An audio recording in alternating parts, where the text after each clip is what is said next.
The gentle rocking of the train usually lulled me into a peaceful state. But that night, exhaustion had dragged me under like quicksand. 3 consecutive night shifts at St. Mary's Hospital had left me hollow, my scrubs still faintly smelling of antiseptic and other people's pain. I remember checking my watch, 11:42 p.m., before my eyelids surrendered to gravity, my head finding support against the cold window as suburban Chicago blurred into darkness outside. I hadn't meant to fall asleep, not on the last train of the night, not when I lived in that part of town where streetlights flickered more than they shone, not when my tiny apartment waited for me, empty except for the stack of overdue bills on the kitchen counter. The memory fragments after that, the train's brakes squealing, someone saying my name, the weight of unfamiliar hands on my shoulders. Had I shown my ID to someone? Had I spoken? The gap in my memory gaped like an open wound. When consciousness returned, it arrived with the disorienting sensation of sinking into clouds. My body was cradled in softness so complete it felt alien. The sheets against my skin weren't the rough cotton I owned, but something that flowed like cool water. I breathed in and caught unfamiliar scents. Sandalwood, leather, and something sharper beneath, like metal or gunpowder. My eyes flew open. The ceiling above me stretched endlessly, pristine white with intricate crown molding framing the edges. Not my water-stained rental ceiling.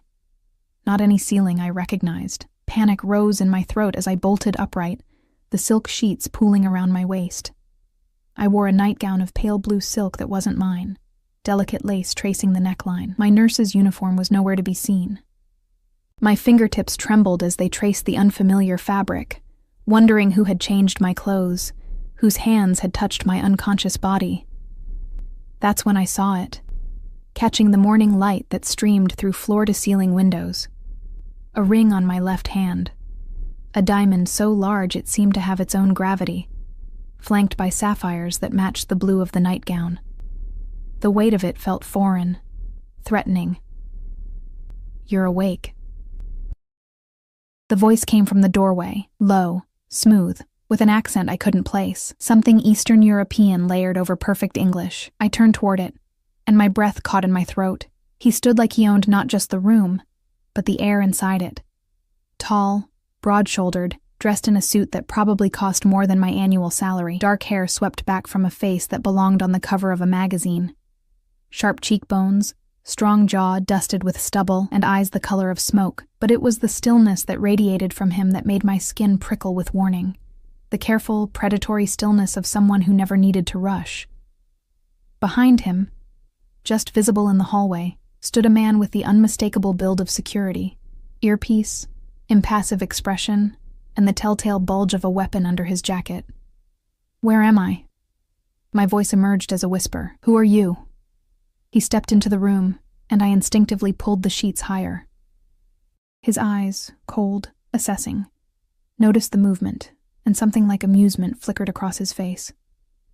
"My name is Alexei Volkov, and you, Elena Weaver, are in my home." He moved closer, each step measured and deliberate. "You don't remember last night?" "Last night? The train?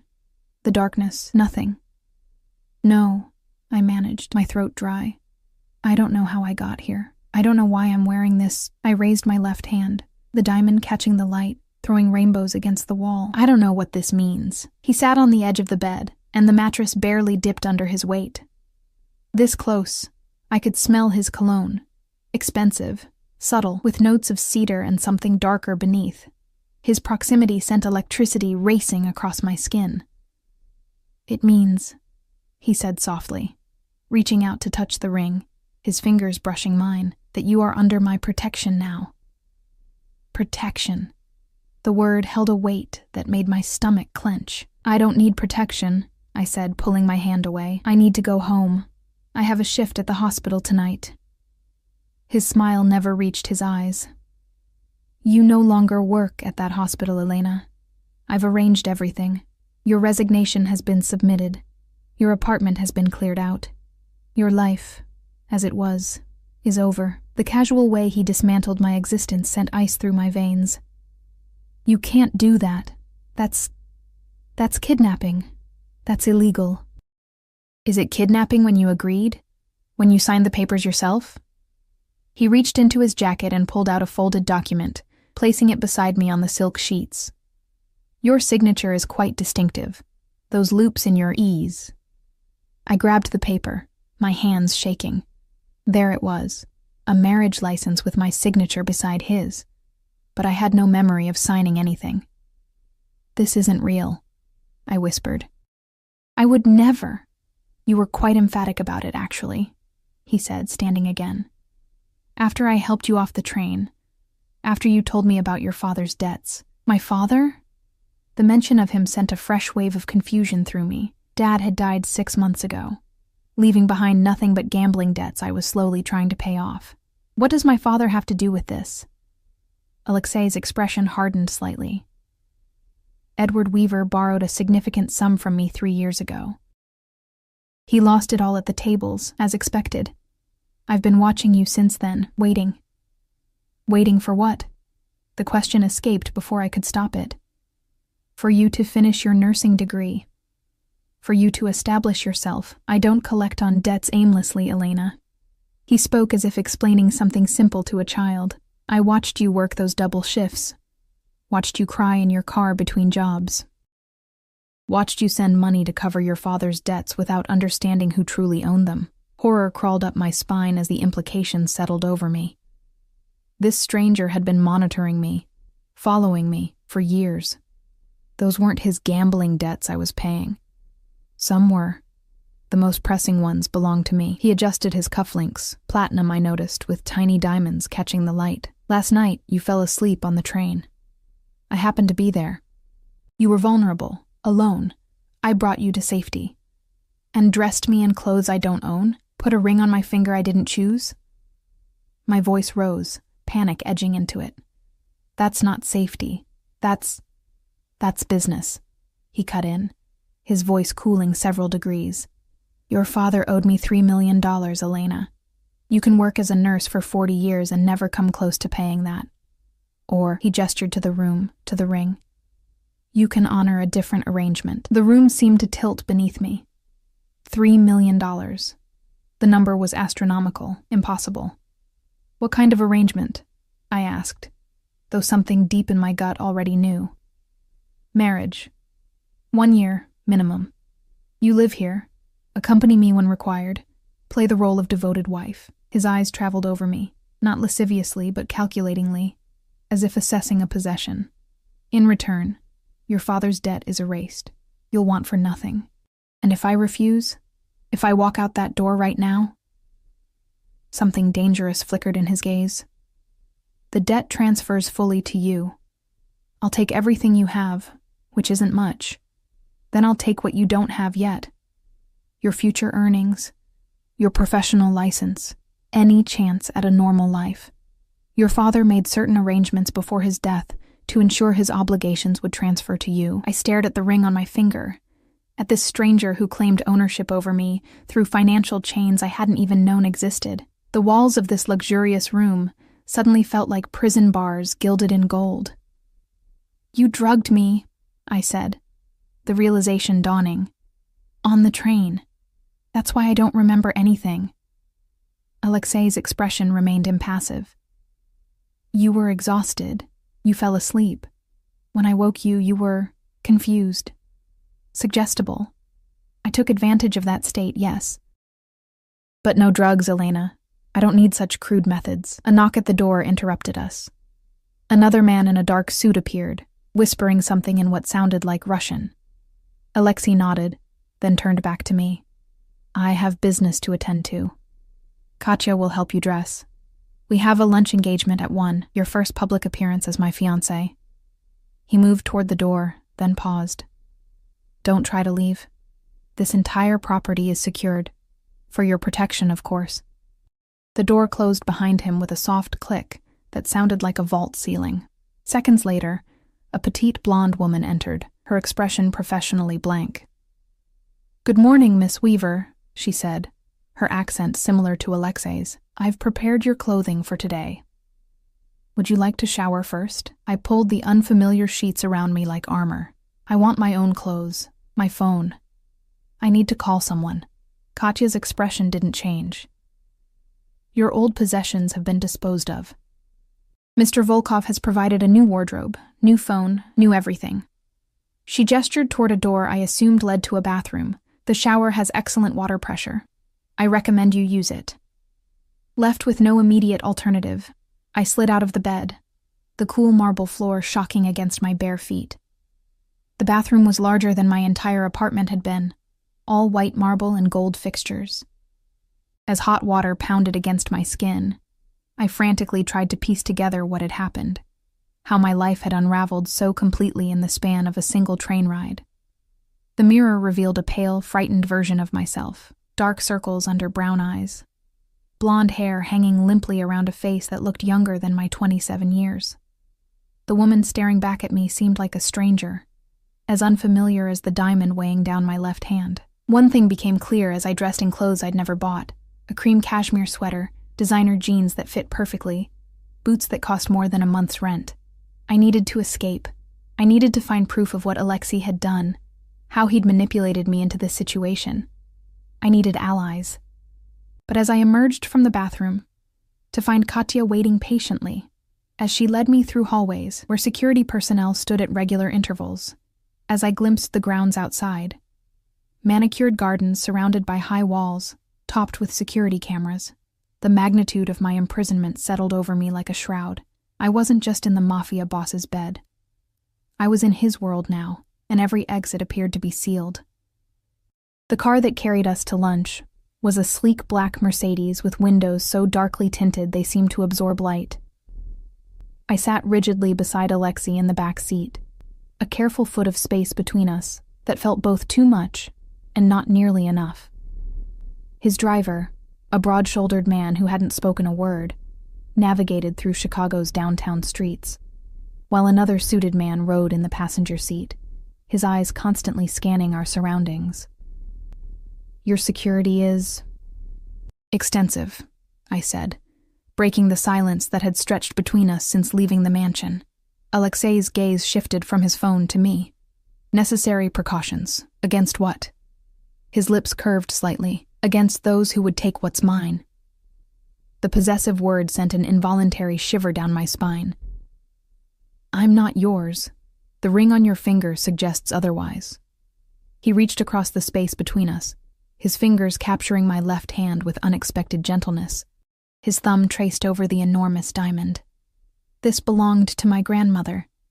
She survived the siege of Leningrad wearing it sewn inside her coat. Family is everything to me, Elena. The intimate gesture, the story behind the ring, created a dangerous moment of connection I couldn't afford. I pulled my hand away. We're not family. We're a business arrangement, according to you. Something darkened in his gaze. Business and family are often the same in my world. The restaurant was clearly exclusive. No visible name on the Art Deco facade. Just a discreet golden door where a host immediately recognized Alexei and ushered us past waiting patrons to a private room in the back. The space was intimate, with just one table centered beneath a crystal chandelier, the walls lined with wine bottles behind glass. Your usual table, Mr. Volkov, the host murmured, pulling out my chair. I sank into the plush velvet seat, hyper-aware of the ring weighing down my finger, of the eyes that had followed us through the restaurant, curious, respectful, afraid. Whoever Alexei was, these people knew him, deferred to him. You come here often, I observed as a waiter silently poured water into crystal glasses. I own it. He didn't say it with pride or arrogance, just simple fact. As I own several businesses throughout the city, legitimate enterprises before you ask. I doubted anything about this man was truly legitimate. What exactly do you do, Alexei? Imports, exports, real estate, private lending. His eyes held mine. Your father primarily benefited from the latter. The mention of my father sent a fresh wave of confusion through me. Dad had been a history professor with a gambling problem he'd hidden until it consumed him. I still don't understand how he got involved with someone like you. Someone like me, Alexei repeated, his accent thickening slightly. You mean someone who could see his desperation at the tables? Who offered help when the other sharks began to circle? He leaned forward. Your father was losing everything, Elena. his home, his reputation. I gave him a chance. A chance that's now my prison. I whispered, his expression hardened. A chance at a new life. Look around you. He gestured to our opulent surroundings. This is hardly a cell. A gilded cage is still a cage. Before he could respond, the door opened, and a couple entered. A middle-aged man with silver hair, and a much younger woman draped in designer clothes and jewelry that somehow looked gaudy compared to my simple outfit. "Alexei!" The man spread his arms wide. "And this must be the mysterious fiancé we've heard about." Alexei stood, his posture subtly shifting. Shoulders back, chin slightly raised. Even without moving, he seemed to expand, dominating the room. Victor. Isabella. Meet Elena Weaver, soon to be Elena Volkov. The name change hit me like a slap. I hadn't even considered that part of the arrangement. Victor grasped my hand, his grip lingering too long, enchanting. Where has Alexei been hiding such a beauty? She's been completing her nursing degree, Alexei answered smoothly, placing his hand on the small of my back. The touch was possessive, a clear message to Victor, whose eyes had been wandering lower than appropriate. Isabella gave me a cold once-over. A nurse? How charitable of you, Alexei. The implied insult was clear, but Alexei's hand pressed more firmly against my back, a silent command to stay calm. Intelligence and compassion are qualities I value, he replied, his tone light but edged with steel. Unlike some, I don't require constant entertainment. Isabella's face flushed, and Victor cleared his throat uncomfortably. Let's order, shall we? I'm starving. Throughout lunch, I observed the dynamic between these people. Victor deferred to Alexei in subtle ways, waiting for him to speak first, laughing too enthusiastically at his dry comments. Isabella alternated between fawning over Victor and sending me calculating glances. They spoke of businesses and people I didn't know, with undercurrents I couldn't decipher. I picked at my food, some delicate fish dish I'd never be able to afford on my own, and tried to look appropriately engaged while my mind raced. I was learning things about Alexei through these interactions. He was powerful, yes, but it was a specific kind of power that commanded respect, tinged with fear. The way Victor carefully avoided certain topics, the way the staff moved silently around us, anticipating needs before they were expressed. This was not just wealth. This was influence of a darker variety. So, Victor said, after draining his third glass of wine, when's the happy day? Isabella and I would be devastated to miss it. Before I could say anything, Alexei answered, We're keeping it intimate, family only. But we are family, aren't we? Victor pressed, something sharp beneath his jovial tone. After everything we've been through? Alexei's face remained pleasant, but I felt his body tense beside me. Business associates, Victor. Let's not conflate terms. A tense silence followed, broken by Isabella's forced laughter. Men and their business talk. Elena, darling, you must let me help you shop for the wedding. That ring needs a dress to match its splendor. Thank you, I managed, but I think I'll manage on my own. Of course, she said, waving a hand adorned with gaudy rings, though I wonder what sort of gown a nurse would choose for marrying into Alexei's position. Alexei's hand moved from the table to my knee, his fingers pressing lightly in what I realized was a warning, but something in me snapped at this woman's condescension. Something practical, I said, smiling tightly, with pockets deep enough to carry a scalpel. You never know when someone might need emergency surgery for an acute case of superiority complex. Isabella's mouth fell open. Victor stared. And Alexei, to my surprise, let out a genuine laugh, the sound rich and unexpected. This, he said to Victor, is why I chose her. The rest of lunch passed in a blur of tension barely concealed by social niceties. When we finally left, Alexei guided me back to the waiting car with a hand firmly on the small of my back, his fingers splayed possessively. That was unwise, he said once we were inside, though his tone lacked real anger. She was insulting me. Isabella insults everyone. It's her primary function in life. He studied me with new interest. You surprised me. I expected tears, not threats of impromptu surgery. I've worked hospital night shifts in Chicago for years. It takes more than a Botoxed socialite to intimidate me. I turned to face him fully. But you never answered Victor's question. When exactly is this supposed wedding happening? Alexei's expression grew serious.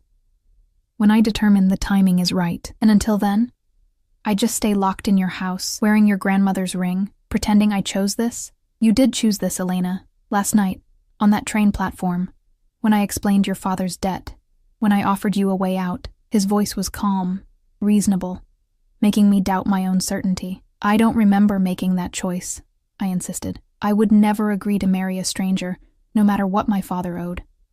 You were exhausted, vulnerable, but you were coherent when you signed the papers.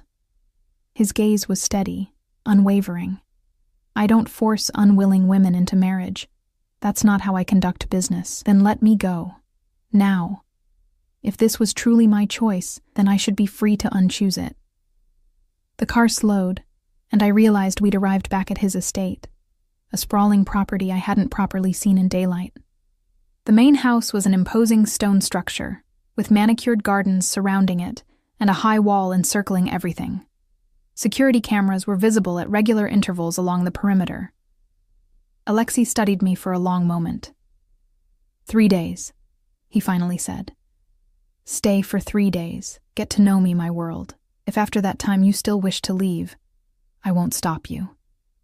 Hope flared in my chest, quickly tempered by suspicion, and my father's debt will remain. But I'll arrange a more conventional repayment plan. 3 days. I could endure 3 days in this gilded cage if it meant freedom afterward. All right. 3 days. His smile didn't reach his eyes. Excellent, then let me give you a proper tour of what will be your home. The estate was even more impressive inside than I'd glimpsed that morning. Room after room of museum-quality art and antiques, a library with floor-to-ceiling bookshelves, a kitchen where a private chef prepared our meals. Security personnel maintained a discreet presence throughout, and I noticed that certain doors remained locked, certain areas off-limits. My office is private, Alexei explained when we passed a heavy wooden door guarded by one of his men. Business matters require discretion. What kind of business requires armed guards inside your home? I asked. He merely smiled. The profitable kind. As evening approached, Alexei led me to a sitting room where a fire crackled in a marble fireplace. He poured 2 glasses of amber liquid from a crystal decanter, handing one to me before taking a seat opposite. You mentioned last night that you've been working double shifts to pay your father's debts, he said, swirling the liquid in his glass. That must have been exhausting. I took a small sip, the whiskey burning a path down my throat. I did what I had to do. And now? Now I'm here, aren't I? Trading one form of servitude for another. Something like genuine hurt flickered across his face. Is that how you see marriage? Servitude? Marriage is supposed to be a choice between equals. This, I gestured between us, whatever this isn't equal. You hold all the power. He leaned forward, his eyes intense. Power is rarely equal, Elena. But that doesn't mean there can't be respect. Understanding. How can there be understanding when I don't even know who you really are? I set my glass down. The restaurant owner who keeps armed guards. The businessman with connections to Russian gambling debts. Who are you, Alexei Volkov?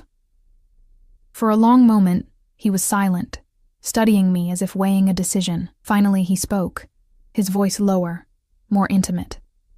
I come from a family that has, for generations, operated outside conventional laws when necessary. We protect our own. We honor our obligations.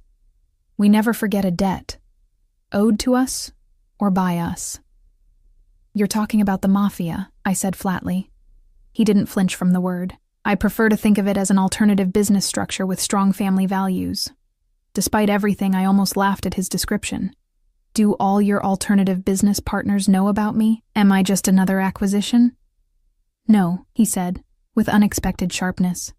You are not to be discussed. My personal life remains separate from business matters. Then why parade me in front of Victor and Isabella today? Victor needed to see that I've made my choice, that I'm unavailable. He finished his drink in one smooth motion. There have been attempts to forge alliances through marriage. I've rejected all such arrangements. Until me. Until you, he agreed, his gaze holding mine across the firelight. The daughter of the man who tried to cheat me, who now wears my family ring. There's a certain poetry to it, don't you think? I stood, suddenly needing distance from his intensity, from the strange magnetism he exuded. I think I'd like to rest before dinner. This has been overwhelming. Alexei rose as well, closer than I expected, of course. Katya will help you with anything you need. As if summoned, the blonde assistant appeared at the doorway. I moved to follow her, but Alexei caught my hand, his thumb brushing over the ring. One more thing, Elena. While you're here, while you wear this... His grip tightened slightly. You are, to the outside world, mine, my choice, my future wife. Remember that when we're in public. I pulled my hand away, ignoring the lingering warmth of his touch. For 3 days. Yes, he agreed, though something in his eyes suggested he believed otherwise. For 3 days. As Katya led me back through the labyrinthine hallways, I caught sight of myself in an ornate mirror. Designer clothes, diamond ring, pale face framed by hair that now fell in soft waves, thanks to the expensive products in Alexei's bathroom. I looked like a stranger, a woman playing dress-up in a life that wasn't hers. But somewhere beneath that reflection was still me, the girl who had worked her way through nursing school, who had faced down aggressive patients and condescending doctors, who had survived her father's death and the crushing weight of his secrets. That girl wasn't going to disappear inside Alexei Volkov's world, no matter how seductive its comforts might be. 3 days to find a way out, 3 days to discover what really happened that night on the train. 3 days to understand the man who claimed to own me, and why, despite everything, I couldn't quite bring myself to hate him. Sleep evaded me that night, despite the cloud-like mattress and silken sheets. I lay awake in the massive bedroom, not Alexei's, but a guest suite he'd assigned to me, until the wedding, listening to the occasional footsteps of security personnel patrolling the hallways. The ring felt heavy on my finger, a constant reminder of my bizarre situation. When dawn finally painted the sky in watercolor hues of pink and gold, I gave up on rest. I slipped out of bed and padded to the floor-to-ceiling windows that overlooked the estate grounds. In the early morning light, I could see the true extent of my prison. Manicured gardens stretching to a high stone wall, a swimming pool that glittered like sapphires, and beyond that, dense trees that offered privacy from the outside world. Security cameras mounted at strategic intervals completed the picture of beautiful confinement. A soft knock interrupted my thoughts. "Come in," I called, expecting Katya with breakfast or instructions for the day. Instead, Alexei himself entered, already impeccably dressed in a charcoal suit that emphasized the breadth of his shoulders. He carried a silver tray with 2 steaming mugs. "You're awake early," he observed, setting the tray on a small table by the window.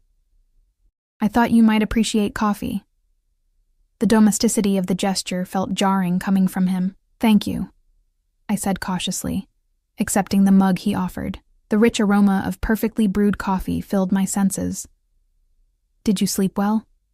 He took a seat in one of the armchairs by the window, motioning for me to join him. I sank into the chair opposite his, curling my legs beneath me. "Not particularly. That's to be expected. New surroundings." His eyes, more gray than blue in the morning light, studied me over the rim of his mug. "Day 1 of 3 begins now. How would you like to spend it?" The question caught me off guard. I'd expected demands, not choices. "I'd like to understand more about my father's connection to you, about the debt I'm supposedly paying off." A flicker of something, respect, perhaps, crossed his features. Direct. "I appreciate that." He set his mug down. "Your father first approached me 4 years ago. He'd already exhausted conventional loans, credit cards, family goodwill. He'd heard my name in certain circles, desperate men often do, and sought me out. At a casino? I prompted. At this very house. He came to a charity gala I hosted, gained entry through an acquaintance. Alexei's expression hardened slightly. He cornered me in my study, begging for help. Said he had a system that couldn't fail.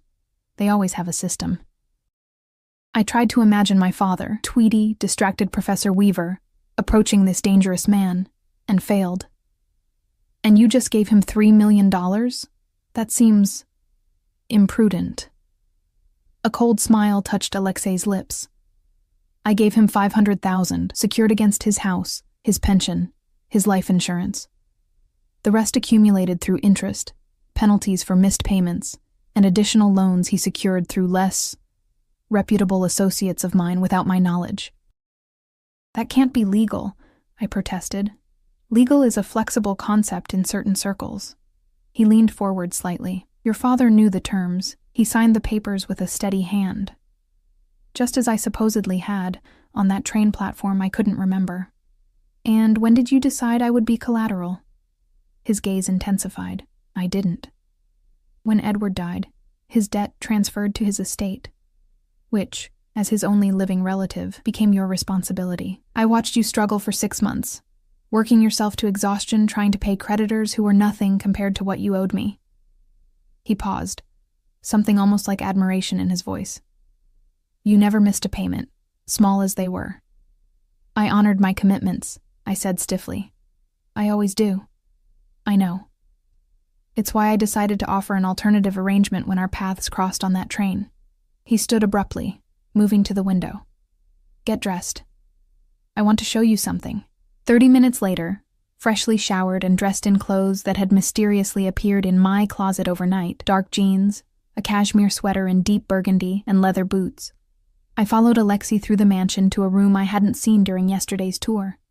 When he unlocked the heavy door, I expected another display of wealth, perhaps an art collection or wine cellar. Instead, I found myself in what looked like a hospital room. Medical equipment, top-of-the-line monitors, oxygen tanks, IV stands, surrounded a hospital bed. The space was immaculate, sterile, ready for use. What is this? I asked, professional curiosity momentarily overriding my wariness. My mother's room, Alexei said quietly. She has a rare form of early-onset dementia. When she's here rather than the care facility, this is where she stays. I moved closer to the equipment, examining it with a nurse's trained eye. Everything was state-of-the-art, better than what we had at St. Mary's. You care for her here? With professional help, he confirmed. The best neurologists, round-the-clock nursing staff when needed. He watched me inspect the setup. Your father mentioned your specialty was neurological care, that you worked primarily with dementia and stroke patients. The realization hit me with startling clarity. Is that why you chose me? Because I'm a neurological nurse? Alexei's expression remained unreadable.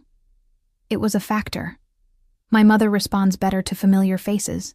The consistency of one primary caregiver rather than rotating staff would benefit her. So I'm not just a wife, I'm a live-in nurse, I said bitterly. Efficient. You misunderstand, he replied, a rare flash of emotion, something like offense crossing his features. I would never expect you to serve as her nurse. But having someone in the house who understands her condition, who wouldn't be frightened or disturbed by its manifestations, that would be valuable. I looked around the room, seeing it through new eyes, the care that had gone into its preparation, the expense spared for nothing that might improve a patient's comfort. This didn't align with my image of a cold-blooded Mafia boss. Where is she now? I asked. At Lakeside Care Center. I visit 3 times a week. He moved toward the door. We could go today if you'd like. The offer surprised me. You'd take me outside the estate? A slight smile touched his lips. You're not a prisoner, Elena. You're my fiancé, as far as anyone knows. Where I go, you can go, with appropriate security, of course. The drive to the care facility took 40 minutes, during which Alexei received multiple phone calls that he took in rapid-fire Russian, his tone shifting from conversational to commanding, and back again. I pretended to watch the scenery while straining to understand any words that might give me insight into his business. The only phrase I caught repeatedly was something that sounded like shipment problems. Lakeside Care Center looked more like a luxury resort than a medical facility, situated on sprawling grounds overlooking Lake Michigan, with architecture that blended modern efficiency with homey warmth. The staff greeted Alexei by name, with a deference that suggested his donations likely kept the place running. Mr. Volkov, the director said, hurrying to meet us in the lobby. We weren't expecting you until tomorrow. Change of plans, Dr. Hendricks, Alexei replied smoothly. I wanted my fiancé to meet my mother. The director's eyebrows shot up as he noticed me for the first time. Fiancé? How wonderful. He extended his hand. I'm Robert Hendricks, facility director and Mrs. Volkov's primary physician. Elena Weaver, I replied, shaking his hand. I'm a neurological nurse at St. Mary's. Or I was until recently. Elena will be joining my household permanently, Alexei explained, his hand finding the small of my back in what was becoming a familiar, possessive gesture. Well, this is certainly a surprise, Dr. Hendricks said, leading us down a sunlit corridor. Sophia has been having a good week. She was quite lucid yesterday when the physical therapist worked with her. Has she been sleeping? Alexei asked, his businesslike demeanor softening slightly with genuine concern. Better, with the new medication regimen, the doctor replied, though still restless at night sometimes. They continued discussing medication adjustments and therapy schedules with a level of detail that confirmed Alexei was deeply involved in his mother's care. It was the first truly humanizing glimpse I'd had of the man who claimed to own me.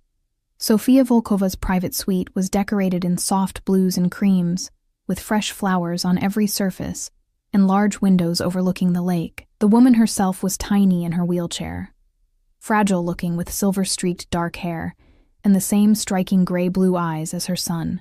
Despite her illness, she carried herself with dignity, her posture regal even in weakness. Alyosha, she said when we entered, her accent much thicker than her son's. You bring me a visitor? Alexei knelt beside her wheelchair, taking her frail hand in his.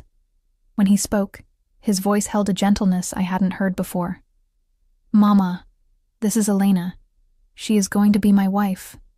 Sophia's intelligent eyes examined me, missing nothing despite her condition. Come closer, girl. Let me see you. I approached cautiously, feeling strangely nervous under her scrutiny. Your hands, she commanded, extending her own. I placed my hands in hers, surprised by the strength in her grip.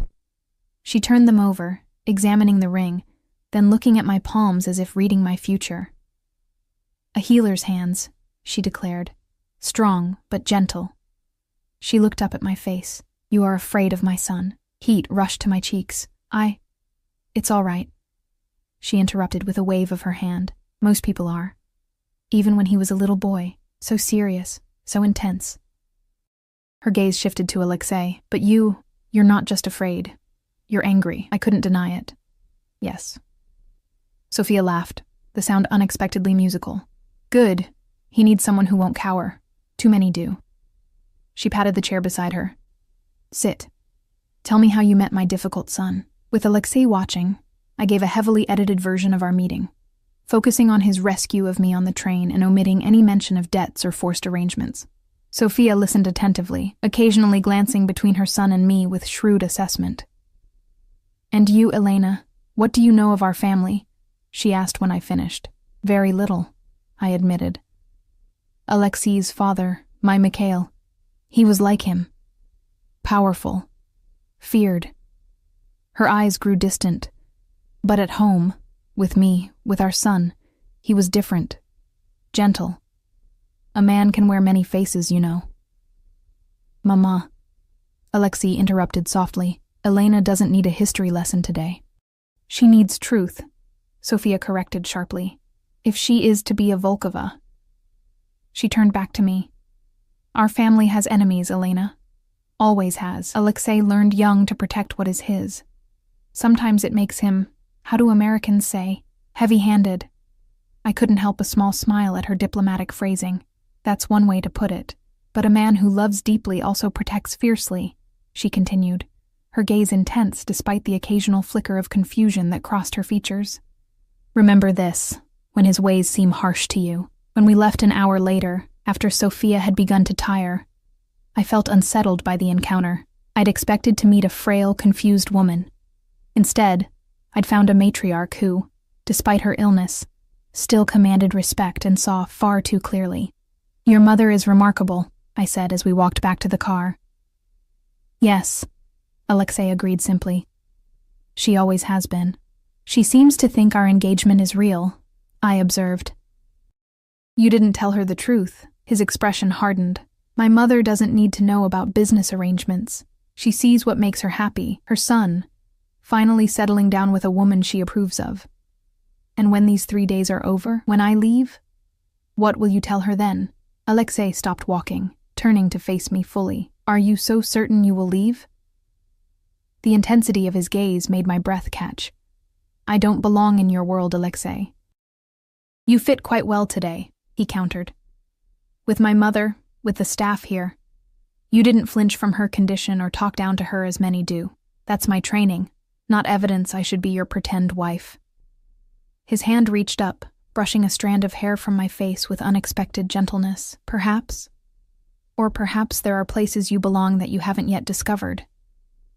The touch, the words, sent an involuntary shiver through me that had nothing to do with fear. I stepped back, needing distance from his magnetic presence. 1 day down, 2 to go, I reminded him, and myself. His smile held a confidence that unnerved me. Indeed, and I have plans for tomorrow that may change your perspective further. As we drove back to the estate in silence, I found myself glancing at Alexei's profile. The strong jaw, the intense focus as he read emails on his phone. I'd seen a different side of him today with his mother. A side that complicated the simple narrative of captor and captive I'd constructed, and that, perhaps, was more dangerous than anything else about him. The second morning of my 3-day arrangement dawned with a gentle knock on my door. Katya entered with a tray of breakfast and a garment bag draped over her arm. Mr. Volkov requests that you join him at 9, she said, hanging the bag in the closet. You'll need to dress appropriately. I eyed the bag suspiciously. Where are we going? You have appointments in the city. Her expression remained professionally blank. The dress is for this evening's event. After she left, I unzipped the bag to find an elegant black dress that looked like it belonged on a red carpet. Sleek, simple in its lines, but unmistakably expensive, with a neckline that would showcase the diamond pendant that had mysteriously appeared on my dresser overnight. Another gift I hadn't asked for. Another invisible chain. Precisely at 9, I made my way downstairs in the casual but chic outfit I'd found laid out for me. Tailored black pants, a cream silk blouse, and a soft gray cashmere cardigan. Alexei waited in the foyer, speaking quietly to one of his security team. When he saw me, he dismissed the man with a nod and turned his full attention to me. You look rested, he observed. Better than yesterday. Amazing what accepting one's fate can do, I replied dryly. A slight smile touched his lips. Is that what you've done? Accepted your fate? For the next 48 hours, I glanced at my watch pointedly. Then we'll see. He offered his arm with old-world formality. Then let's make the most of those hours. The day that followed was nothing like I'd expected. Rather than another display of his criminal empire, Alexei took me to a series of appointments that felt surreally normal, a private fitting at a designer boutique where the staff fawned over Mr. Volkov's fiancé, a visit to a renowned jeweler to resize my ring. It was my grandmother's, Alexei explained to the beaming jeweler, maintaining our fiction. Lunch at a rooftop restaurant with views spanning the city. Throughout it all, his security team maintained a discreet but vigilant presence, one man always with us, others positioned strategically nearby, all connected by earpieces. Alexei himself seemed relaxed but watchful, his eyes constantly scanning our surroundings in a way I was beginning to recognize as habitual. You never fully relax, do you? I asked over dessert, a delicate chocolate confection I'd barely touched. He considered my question seriously. Not in public, no. Because of your business? Because of who I am. He took a sip of espresso. My father taught me early that letting down one's guard is a luxury our family can't afford. That sounds exhausting, I said, surprising myself with genuine sympathy. Something like appreciation flickered in his eyes. You get used to it. The vigilance becomes second nature. Is that why you built your fortress? To have somewhere you can actually relax? Partly.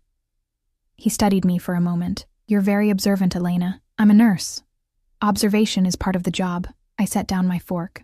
Though I notice you've arranged for me to not be a nurse anymore. I can have your position reinstated if that's what you want, he offered unexpectedly, though perhaps at a better hospital, with more reasonable hours. The offer caught me off guard. You'd let me continue working? Within certain parameters, yes. Security considerations would need to be addressed, but it could be arranged. I narrowed my eyes. Why would you do that? Because despite what you think, I don't wish to cage you, he said, his voice dropping to a more intimate register. I want a partner, not a prisoner. A partner in what exactly? I challenged. Your alternative business structure? Something darkened in his gaze. There are aspects of my life that would remain separate, for your protection as much as my interests. Convenient, I murmured. Necessary, he countered. You've seen how Victor looked at you yesterday. Imagine what my real enemies would do to the woman wearing my ring if they had the chance. A chill ran through me at his words. At the casual way he referenced enemies who would target me simply for my proximity to him. This was the reality of his world. The danger lurking beneath the luxury. Our final stop before returning to the estate was a private art gallery in a converted warehouse. Unlike the other locations we'd visited, this one bore no signage, its entrance unmarked except for a discreet security camera. Alexei's driver pulled around to a back alley, where a steel door opened as we approached. What is this place? I asked as Alexei helped me from the car. Something I think you'll appreciate, he replied cryptically. Inside, the industrial space had been transformed into a stunning gallery, soaring ceilings, polished concrete floors, and walls displaying art that even my untrained eye recognized as exceptional. Modern pieces hung alongside classical paintings. Sculptures dotted the open floor, and at the far end, a spiral staircase led to an upper level. A tall, elegant woman with short silver hair approached us, embracing Alexei with European double kisses. You're late, she admonished him in accented English. Forgive me, Irina. Elena and I lost track of time. He placed his hand at the small of my back, the gesture now familiar. Elena, this is Irina Kuznetsova, an old family friend and the finest art curator in the city. The woman's shrewd eyes assessed me without pretense. So this is the nurse who has captured our Alexei's heart. I expected someone more sophisticated, I supplied when she trailed off. Irina laughed, a rich, genuine sound. I was going to say intimidated. Most women he brings here are too busy fawning to actually look at the art. She offered her hand. Come. Let me show you what he's been working on. Curiosity piqued, I followed her through the gallery to a section cordoned off by velvet ropes. Alexei remained slightly behind us, taking a call on his phone and speaking in hushed Russian. This, Irina said with evident pride, is the Volkov Foundation's latest project. Before us hung a series of paintings I didn't recognize, vibrant works from various periods and styles. Beside each was a placard describing the piece's history, with special emphasis on how it had been looted during World War II and subsequently recovered. These are all stolen works? I asked, surprised. Rescued works, Irina corrected. Recovered from private collections where they'd been hidden for decades after being looted from Jewish families during the Holocaust. The foundation specializes in returning art to the descendants of the original owners. I turned to Alexei, who had rejoined us. You run a foundation that recovers stolen art? He shrugged, almost looking embarrassed. It was my mother's project originally. I continued it after her health declined. The foundation has returned over 200 pieces to their rightful owners, Irina added, though some families are harder to track down than others.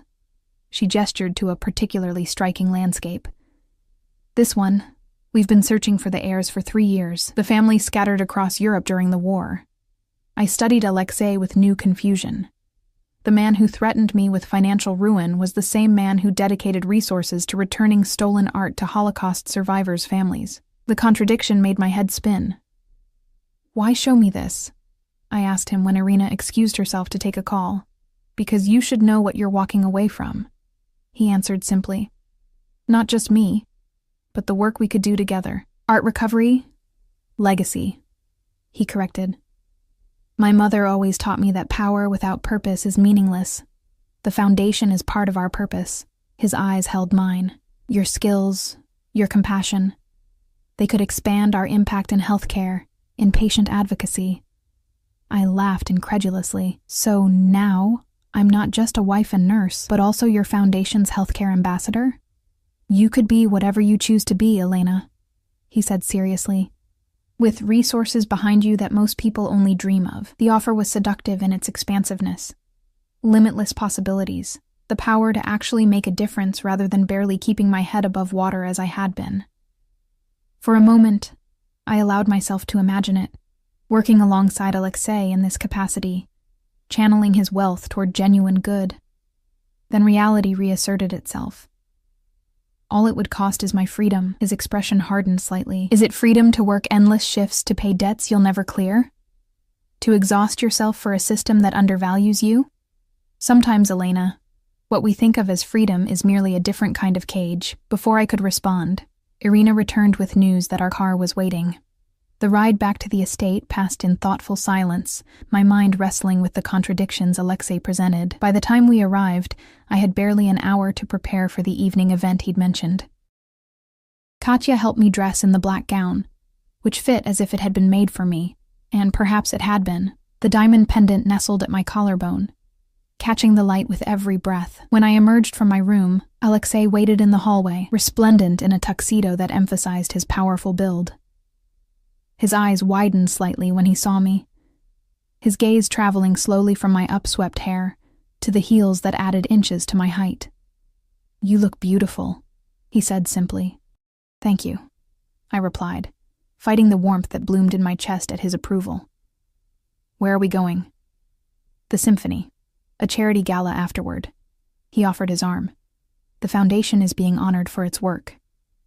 The Chicago Symphony Orchestra's performance that night was breathtaking. Tchaikovsky's Violin Concerto in D major, performed by a young virtuoso whose passion brought tears to my eyes.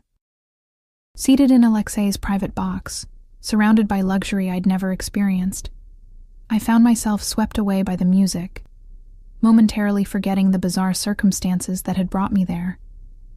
When I glanced at Alexei during a particularly moving passage, I found him watching me rather than the stage, his expression unguarded for once. Something intimate passed between us in that moment. A shared appreciation. A connection I couldn't deny despite everything. The gala afterward was held in an opulent ballroom, crystal chandeliers casting warm light over hundreds of Chicago's elite. Alexei guided me through the crowd with a protective hand at my back, introducing me to a blur of important people. Business associates, politicians, philanthropists. To each, he presented me proudly as my fiancée, Elena, the possessive claim sending confused shivers through me each time. "You navigate this world effortlessly," I observed during a rare moment alone, sipping champagne that probably cost more than my monthly rent had. "It's a performance," he replied, his voice low enough that only I could hear, "a necessary one." "And which version is the real you?" I asked. "The art patron? The businessman? The Mafia boss?" His lips curved slightly. "All of them. None of them." His hand found mine, fingers intertwining with an intimacy that felt dangerous. "Which version of yourself is most real, Elena? The dutiful daughter paying her father's debts? The compassionate nurse? The woman who threatens socialites with scalpels?" The question hit closer to home than I cared to admit. Before I could respond, we were interrupted by a striking woman in a red gown who approached with deliberate purpose. "Alexei," she purred, ignoring me completely. "I was beginning to think you were avoiding me." A subtle tension rippled through him, though his expression remained pleasant. "Natalia, I wasn't expecting you tonight." "Clearly," she replied, her gaze finally shifting to me, trailing over my dress, my ring, my hand in his with calculated dismissal. "Aren't you going to introduce me to your friend, my fiancé?" Alexei corrected, his voice cooling several degrees. "Elena, this is Natalia Orlova, daughter of an associate. Natalia, my future wife, Elena Weaver." The woman's perfectly made-up face couldn't quite hide her shock and fury. "Fiancé? How sudden." She forced a smile that didn't reach her eyes. "I wasn't aware you were even dating anyone." "We prefer privacy," Alexei replied smoothly, Natalia's gaze fixed on me with new intensity. "And what exactly do you do, Elena?" besides catching Chicago's most eligible bachelor? Before I could answer, Alexei cut in. Elena is a neurological specialist. She worked at St. Mary's until recently. A nurse? Natalia's eyebrows rose, her tone making the profession sound like something distasteful. How charitable of you, Alexei. The condescension in her voice sparked something defiant in me. Mr. Volkov values compassion, I said, meeting her gaze steadily. Not everyone does. Alexei's hand tightened around mine. Whether in warning or approval, I couldn't tell. If you'll excuse us, Natalia, the Foundation's presentation is about to begin. As he led me away, I felt her glare burning into my back. I'm guessing she expected to be in my position, I murmured. Her father has been pushing for an arrangement for years, Alexei confirmed. I've never been interested. She's beautiful, I observed neutrally. Beauty without substance holds no appeal for me. His thumb traced circles on my hand, sending unwanted warmth through my veins. Besides, I'm already spoken for, aren't I? The reminder of our temporary arrangement landed like a splash of cold water. For one more day. His eyes met mine, intense and unwavering. We'll see. The Foundation presentation passed in a blur, with Alexei delivering a brief speech that was surprisingly heartfelt about continuing his mother's legacy. When we finally left close to midnight, exhaustion had settled deep in my bones, the emotional whiplash of the day taking its toll. In the car, I found myself fighting to keep my eyes open. Alexei noticed, of course. He seemed to notice everything about me. Rest, he said softly. We're almost home. Home. The word echoed strangely in my mind as I drifted off, my head eventually finding its way to his shoulder, his arm coming around me in a protective gesture that felt both foreign and oddly right. My last conscious thought was a troubling one. In just 2 days, Alexei Volkov had begun to blur the lines between captor and savior in ways I hadn't thought possible, and tomorrow, my final day in his world, would determine whether I walked away or surrendered to the golden cage he'd built around me. I awoke in my own bed, though I had no memory of how I'd gotten there. The dress had been replaced with silk pajamas, my jewelry carefully placed on the dresser. Had Alexei carried me? Had Katya helped me change? The thought of either scenario sent heat rushing to my cheeks. Today marked the final day of our agreement. The last of my 3 days in Alexei Volkov's world.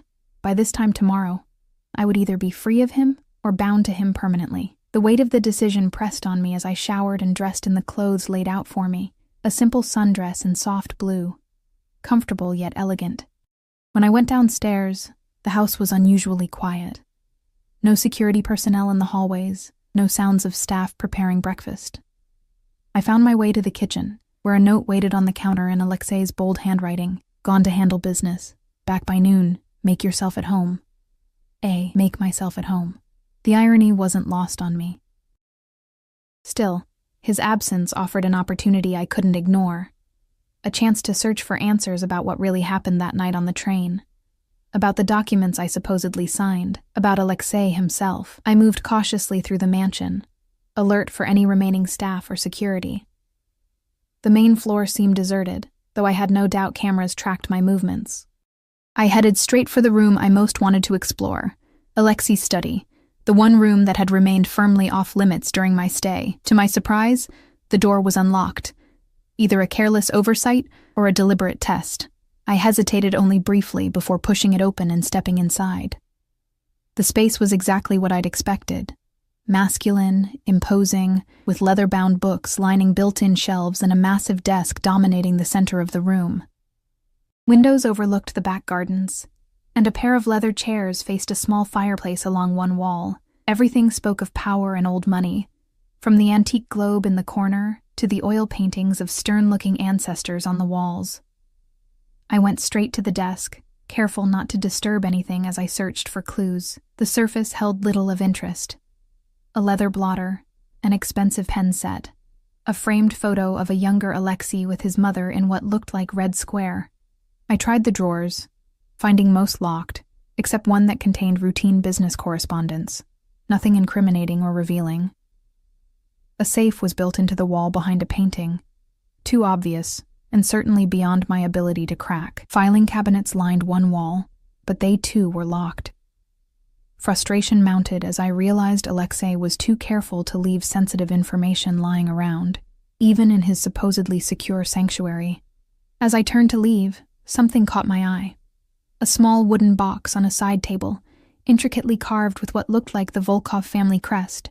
Unlike everything else in the room, it wasn't locked, the lid lifting easily when I tried it. Inside lay several items that seemed intensely personal: an old pocket watch, a black and white photo of a stern-looking man who had Alexei's eyes, a folded piece of paper that proved to be a child's drawing signed Alyosha, age 7, and beneath everything, a small velvet pouch. My fingers trembled as I opened the pouch, knowing I was crossing a line by invading this private collection.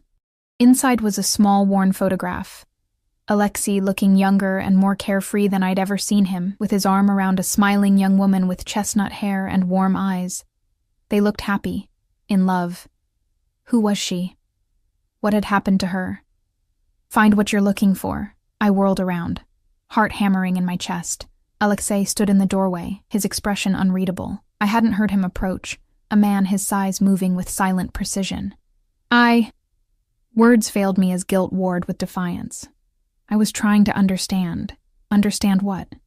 He entered the room fully, closing the door behind him with a soft click that somehow sounded ominous. What happened that night on the train? What I supposedly agreed to. I held up the photograph. Who you really are.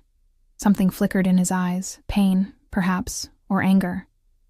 He crossed to me and gently took the photo from my fingers, returning it to the pouch with careful movements. Her name was Irina. She was my fiancée many years ago. What happened to her? I asked softly, knowing from his use of past tense that the story didn't have a happy ending. Alexei's jaw tightened. She was killed. A car bombing meant for me. He closed the box with finality. She paid the price for loving me. The simple brutality of his statement stunned me into silence. Here was the reality of his world laid bare. The violence that shadowed his every step, that had taken someone he loved. I'm sorry, I said finally, meaning it. It was a long time ago. His voice was flat, controlled. But it taught me valuable lessons about keeping those I care for safe. The implication hung between us: his excessive security, his control over my movements, his insistence on keeping me in his protected world, all stemming from this loss, this guilt. Is that why you arranged this situation with me? I asked. Keep me close to keep me safe from your father's creditors? He studied me for a long moment. Partly, but there's more to the story. He moved to a painting on the far wall, not the one concealing the safe, but another, a landscape of the Russian countryside. When he swung it aside, it revealed not another safe, but a hidden door that opened when he pressed his palm to it. Come, he said, extending his hand to me. It's time you knew everything. Heart pounding, I placed my hand in his, allowing him to lead me through the hidden door into what appeared to be a second office.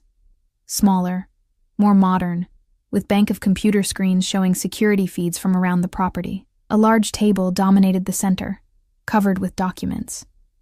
This is where I actually work, Alexei explained, releasing my hand to pick up a file folder. The other office is for show, for visitors who expect a certain aesthetic. He handed me the folder.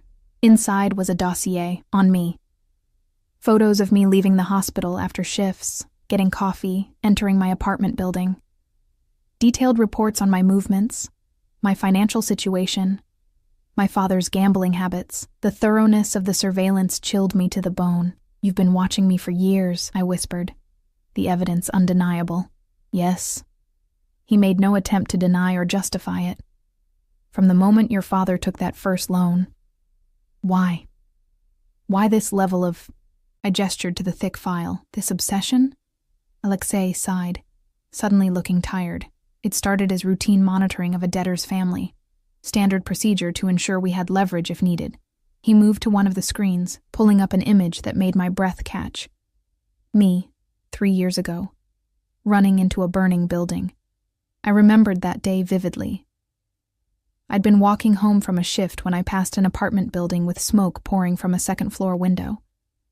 Without thinking, I'd run inside to help an elderly woman who couldn't evacuate on her own. The local news had covered it briefly.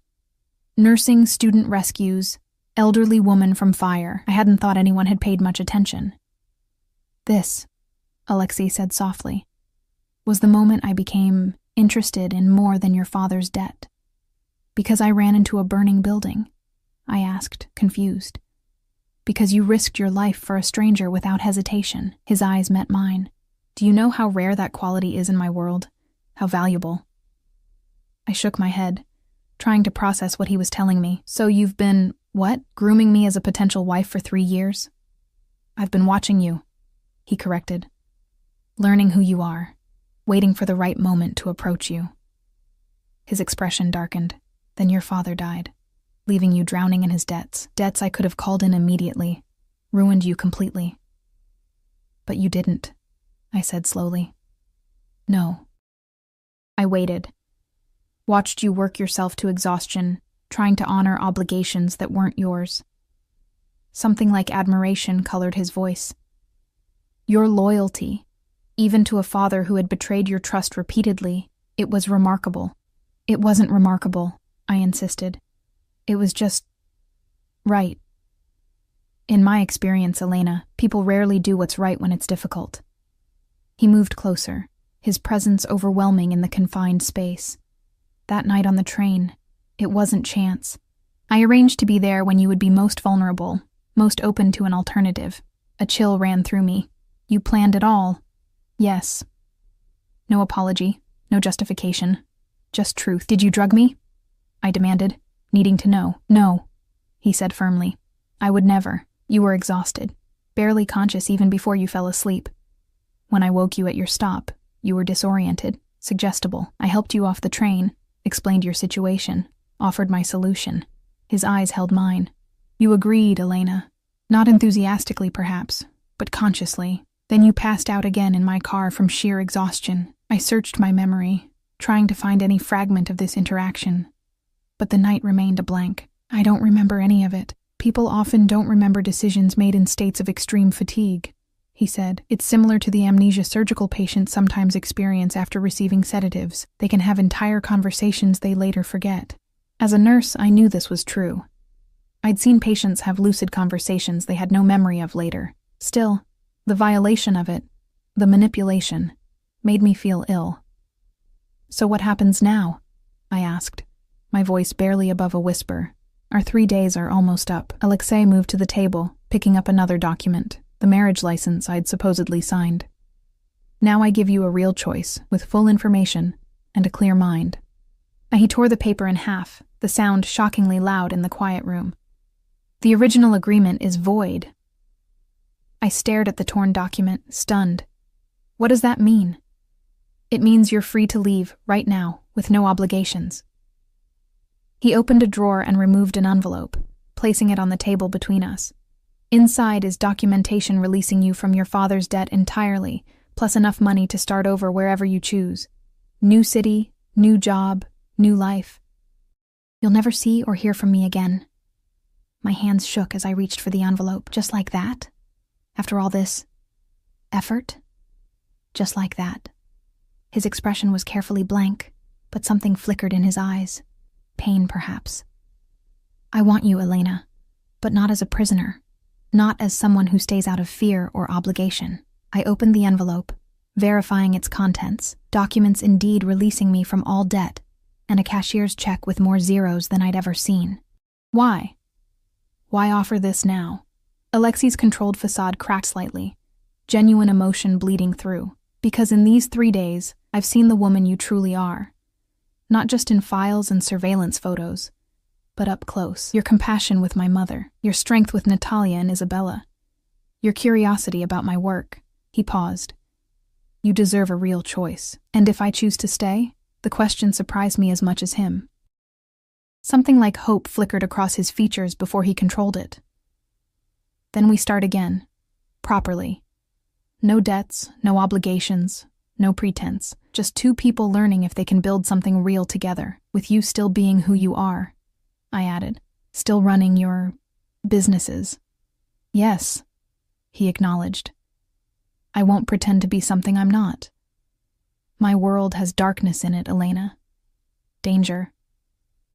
I can promise to keep it away from you as much as possible, but I can't change who I am or the legacy I was born into. The honesty was stark, unvarnished. For the first time since waking in his bed, wearing his ring, I felt like I was seeing the real Alexei Volkov, not just the Mafia boss, the businessman, or the devoted son, but all of them together. "I need some air," I said, the walls suddenly feeling too close. "I need to think." He nodded. "The gardens are secure. Take all the time you need. I'll be in the main study when you've decided." The gardens were peaceful in the late afternoon sunlight, flowers releasing their fragrance into the warm air. I walked the stone paths, the envelope clutched in my hand, wrestling with the impossible choice before me: freedom, a fresh start, safety from the danger that shadowed Alexei's world, or a life with a man who had manipulated me, but also protected me, who had shown me glimpses of tenderness alongside his ruthless control, who ran criminal enterprises, but also returned stolen art to Holocaust survivors, who had watched me for years, but was now giving me a genuine choice. As the sun began to set, casting long shadows across the manicured lawns, I made my decision. I found my way back to the main study, where Alexei stood by the window, his powerful frame silhouetted against the dying light. He turned as I entered, his expression guarded but his eyes betraying his tension. I crossed to him slowly, stopping just out of reach. "I have conditions," I said. Something like hope flickered in his gaze. "Name them." "I returned to nursing. Not full-time, perhaps, but I need my work. It's part of who I am." He nodded. "With appropriate security arrangements, yes. I want to be involved in the foundation. Expand it to include medical care for underserved communities." A smile touched his lips. "Done. My mother would approve. And I need honesty between us, complete honesty." I held his gaze. "No more manipulations, no more secrets." This gave him pause. "There are aspects of my business that must remain. I don't need operational details," I clarified. "I need to know who you are, what you feel, what you want from me, all of it, not just the parts you think I can handle." He considered this, then nodded slowly. "I can give you that." I took a deep breath, my decision crystallizing with each passing moment. "One more thing. We start from the beginning. No engagement, no rushed timeline. We date, like normal people. We learn each other slowly." Alexei's smile was genuine now, reaching his eyes and transforming his severe features into something approaching tenderness. "I believe the traditional first step is dinner." "Dinner?" I agreed, surprising myself with a small smile in return. "Not as your possession or your salvation, but as two people seeing where this leads." He extended his hand, an invitation rather than a demand. After a moment's hesitation, I placed my palm against his, feeling the warmth of his skin, the strength in his fingers as they closed gently around mine. "To new beginnings," he said softly. As the last light of day filtered through the windows, casting us in golden hues, I realized I was stepping willingly into Alexei's world, with my eyes open, my mind clear, and my heart cautiously optimistic. The path ahead held no guarantees, only possibilities. Darkness and light intertwined, danger and protection, passion and power. I had woken up in the Mafia boss's bed 3 days ago, a ring on my finger and confusion in my mind. Now I stood before him by choice, the future unwritten but undeniably ours to shape together. "To new beginnings," I echoed, and took my first deliberate step toward him.